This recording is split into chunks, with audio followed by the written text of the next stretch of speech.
नमस्कार, आप देख रहे हैं हल्ला बोल टीवी। मैं हूं अली। अनंत सिंह गिरफ्तार हो चुके हैं और चुनाव आयोग ने 3 यंग और स्मार्ट ऑफिसर को मोकामा में चुनाव कराने की जिम्मेदारी सौंपी है। आखिर कौन है वो, इस बारे में ज्यादा जानकारी देने के लिए हमारे साथ मौजूद हल्ला बोल टीवी के संपादक दीपक शर्मा। सबसे बड़ी बात यह है अली कि कौन है, वे से भी ज्यादा बड़ा सवाल है, ज्यादा अहम सवाल है अली कि इन्हें क्यों चुना गया। जी बिल्कुल, इसलिए चुना गया कि ये जो आशीष कुमार जो अब वहां के रिटर्निंग ऑफिसर बनाए गए हैं, ये 2022 बैच के आईएएस ऑफिसर हैं, बेहद कड़क ईमानदार हैं और एकदम यंग हैं, बेहद स्मार्ट तेज तरार अधिकारी माना जाता है। इन पर अब इनके कंधों पर अब मोकामा जैसी जो सीट है, जहां देख ही रहे हैं पूरे बिहार में सबसे ज्यादा चर्चा मोकामा की हो रही है। अनंत सिंह गिरफ्तार हो चुके हैं, साथ साथ ही 80 से 85 लोगों को पूरी रात सिर्फ अनंत सिंह की चर्चा हो रही है कि अनंत सिंह गिरफ्तार हुए। सिर्फ अनंत सिंह गिरफ्तार नहीं हुए हैं, अनंत सिंह के साथ ही मणिकांत ठाकुर गिरफ्तार हुए हैं, रंजीत राम अनंत सिंह के साथी हैं, वे गिरफ्तार हुए हैं और 80 से 85 लोगों को पूरी रात में एसएसपी जो कार्तिकेय शर्मा है, उनके नेतृत्व में पूरी रात वहां, उनके निर्देश पर पूरी रात वहां छापेमारी चली है मोकामा में। कल पूरी रात ऑपरेशन चला है और 80 से 85 लोगों को उठाया गया है वहां से और उनसे पूछताछ की जा रही है। और यह जो कहा जा रहा है कि दुलारचंद यादव की जो पोस्टमार्टम रिपोर्ट जो आई है, उसमें कई सारी हड्डियां टूटने की पुष्टि है, कई सारी हड्डियां टूटी हैं और गोली लगने की भी पुष्टि है। अब आते हैं आपके उस सवाल पर कि किन 3 स्मार्ट और यंग ऑफिसर्स को मोकामा में चुनाव कराने के लिए भेजा गया है। तो जो आईएएस अधिकारी वहां के भेजा गया आशीष कुमार को, वे 2022 बैच के अफसर हैं। 6 महीना पहले पटना नगर निगम के एडिशनल कमिश्नर बने, अभी कमिश्नर थे। अभी मोकामा भेजे जाने से पहले, बाढ़ भेजे जाने से पहले वो पटना नगर निगम के एडिशनल कमिश्नर थे। 6 महीने पहले बनाए गए थे। इससे पहले छपरा के एसडीओ रहे, ट्रेनी आईएएस के तौर पर काम किया था और 2022 बैच के ऑफिसर हैं, आईएएस ऑफिसर हैं और उन्हें भेजा गया है। क्यों भेजा गया है? क्योंकि उनकी छवि बेहद सख्त, ईमानदार और स्मार्ट ऑफिसर की है। दूसरा नाम है आनंद कुमार सिंह, ये डीएसपी हैं और इन्हें भी भेजा गया है।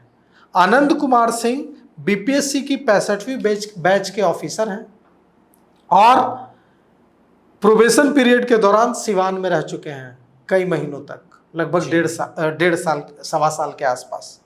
और यह जो है बतौर डीएसपी पुलिस मुख्यालय में उनकी पहली पोस्टिंग हुई। पुलिस मुख्यालय में बतौर डीएसपी उनकी पहली पोस्टिंग हुई। मार्च 2025 से सीआईडी में काम संभाल रहे थे और अब उन्हें भेज दिया गया है हॉट सीट मोकामा। वे पूर्वी चंपारण के रक्सौल के रहने वाले हैं। तीसरा जो नाम है वो है आयुष श्रीवास्तव, ये भी डीएसपी हैं और उसी बैच के, दोनों एक ही बैच के अधिकारी, आनंद कुमार सिंह और आयुष श्रीवास्तव, दोनों 65वीं बैच के, बीपीएससी के 65वीं बैच के अधिकारी हैं। आयुष श्रीवास्तव सुपौल जिले में प्रोबेशन पीरियड में रहे।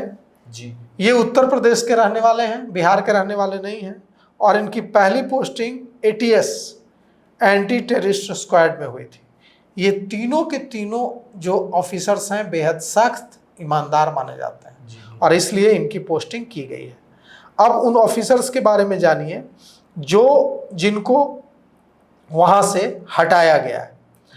हटाए गए ऑफिसर्स के बारे में बात करें तो विक्रम सिहाग वहां पटना के ग्रामीण एसपी थे, उन्हें हटाया गया है और ये 2019 बैच के आईपीएस ऑफिसर हैं। यह इनकी तीसरी पोस्टिंग थी। इससे पहले फुलवारी के एसडीपीओ रह चुके हैं और फुलवारी शरीफ के पहले नवादा के रजौली में पदस्थापित रह चुके हैं। चंदन कुमार को हटाया गया है। चंदन कुमार बाढ़ एसडीओ थे और यह जो है बिहार प्रशासनिक सेवा के 24वें बैच के अफसर हैं। सामान्य प्रशासन विभाग ने इन्हें पद से मुक्त कर दिया है वहाँ से, और इन्हें वेटिंग फॉर पोस्टिंग में रखा गया है। मतलब अभी इन्हें कहीं तैनात नहीं किया गया।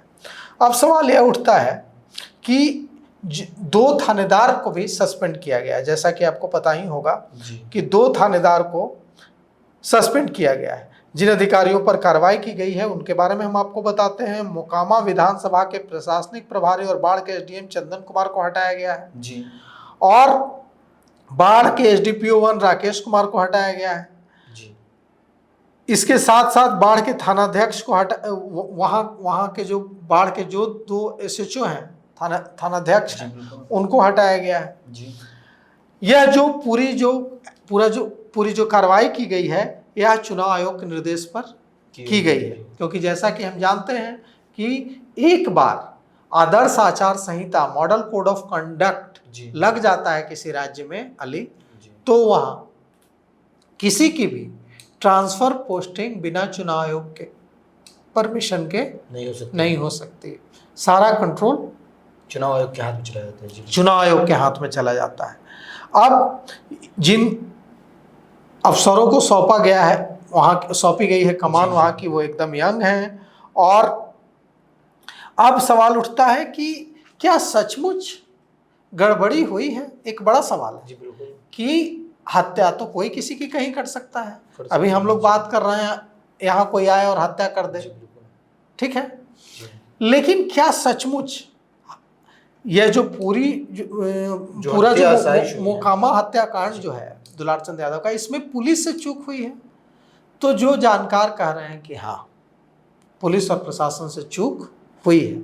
बहुत ही ढीला ढाला रुख अख्तियार किया था पुलिस और प्रशासन ने वहाँ। कैसे?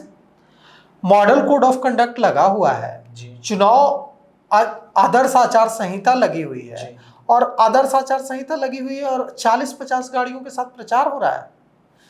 अनंत सिंह की गाड़ी में अनंत सिंह के काफिले में 40 गाड़ियां थी, और इतनी ही आसपास गाड़ियां जो वहां जन स्वराज के कैंडिडेट थे पीयूष प्रियदर्शी, उनकी गाड़ियां उनके काफिले में थी। ये क्या है? ये आदर्श आचार संहिता का उल्लंघन नहीं है?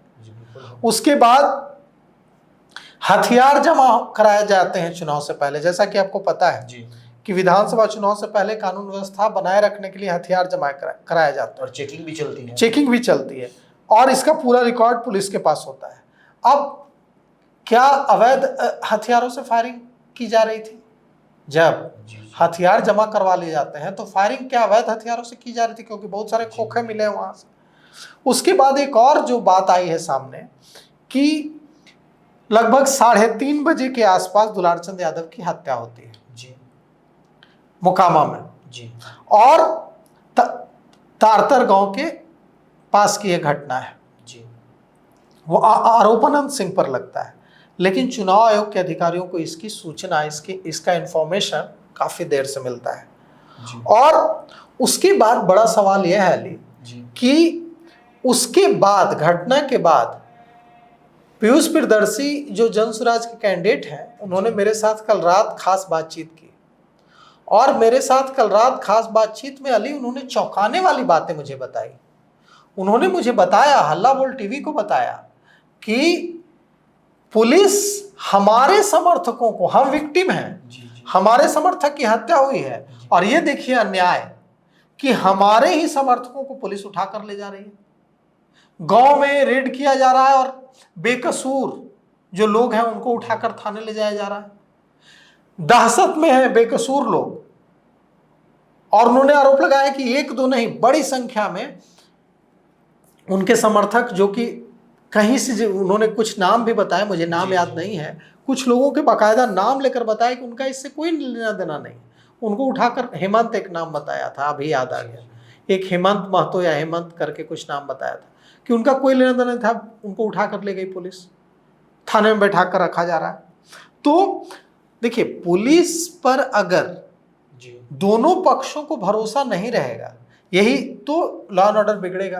बिल्कुल। अभी उन्होंने मुझे बताया आले, खास बातचीत में हल्ला बोल टीवी को कल रात मेरी बातचीत हुई उनसे, लगभग आधे घंटे। उसमें उन्होंने बताया हल्ला बोल टीवी को कि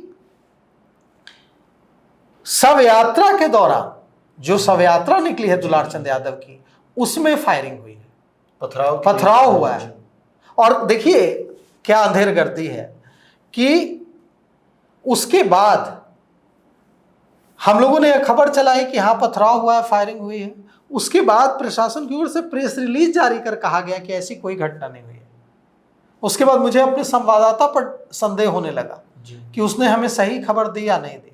बाद में जो वहां आरजेडी की उम्मीदवार हैं बाहुबली सूरजभान सिंह की पत्नी वीना देवी, उन्होंने पंडारक थाने में जाकर शिकायत की कि मेरी गाड़ी पर पत्थर बरसाए गए। जिस गाड़ी में कुछ देर पहले तक मैं बैठी हुई थी, उसी गाड़ी पर बाद में मैं जब गाड़ी से उतरी थी उसके कुछ देर बाद जब मैं गाड़ी में नहीं थी तो उस पर पथराव किया गया, क्षतिग्रस्त कर दिया गया। और दूसरी तरफ प्रशासन कहता रहा कि नहीं ऐसी तो कोई घटना ही नहीं हुई। मतलब मामले को छिपाने और दबाने की कोशिश हुई, एक्शन लेने की कोशिश नहीं हुई। लेकिन पटना के एसएसपी कार्तिकेय शर्मा की दाद देनी होगी। पटना के एसएसपी कार्तिकेय शर्मा ने जिस तरह से पूरे ऑपरेशन को अंजाम दिया। रात में कारगिल चौक पहुंचते हैं पटना के एसएसपी कार्तिकेय शर्मा मोकामा के, जहां बाहुबली अनंत सिंह का घर है, और कारगिल चौक पर जाकर 150 पुलिसकर्मी घेर लेते हैं उस पूरे इलाके को। कारगिल चौक को घेर लेता है और अनंत सिंह और पटना के एसएसपी कार्तिकेय शर्मा के बीच बात होती है और अनंत सिंह को लाया जाता है गिरफ्तार करके। लाने के बाद पटना के डीएम त्यागराजन और पटना के एसएसपी कार्तिकेय शर्मा रात में ही, आधी रात को प्रेस कॉन्फ्रेंस करते हैं। जब हम लोग सो रहे थे उस वक्त प्रेस कॉन्फ्रेंस होती है आधी रात को, और वहां पर पटना के एसएसपी और पटना के डीएम त्यागराजन और पटना के एसएसपी कार्तिकेय शर्मा बिहार के बाहुबलियों को साफ संकेत देते हैं कि हिंसा बर्दाश्त नहीं की जाएगी। जो इस तरह के कामों को, इस तरह के हिंसा में संलिप्त होगा उसको गिरफ्तार किया जाएगा। अनंत सिंह को अब अनंत सिंह गिरफ्तार कर, हाँ आपके सवाल पर आते हैं अली, पहले और जानकारी दे दें अपने दर्शकों को कि अब क्या होगा।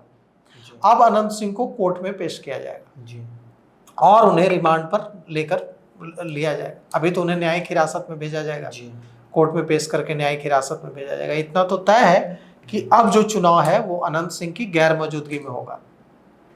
अनंत सिंह जेल से ही चुनाव लड़ेंगे और अनंत सिंह की पत्नी नीलम देवी ने वहां संभाल ली है कमान। नीलम देवी एक्टिव हो गई हैं। पिछली बार भी नीलम देवी ही एक्टिव थी, नीलम देवी ही लड़ी थी, अनंत सिंह तो थे नहीं।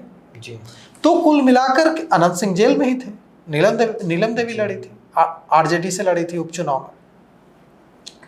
तो आप कुछ पूछ रहे थे, पहले वो बताइए। मेरा ये कहना था जो अनंत सिंह को गिरफ्तार किया गया है वो उनके घर से गिरफ्तार किया गया है? बिल्कुल उनके घर से गिरफ्तार किया गया है, उनके घर से गिरफ्तार किया गया है।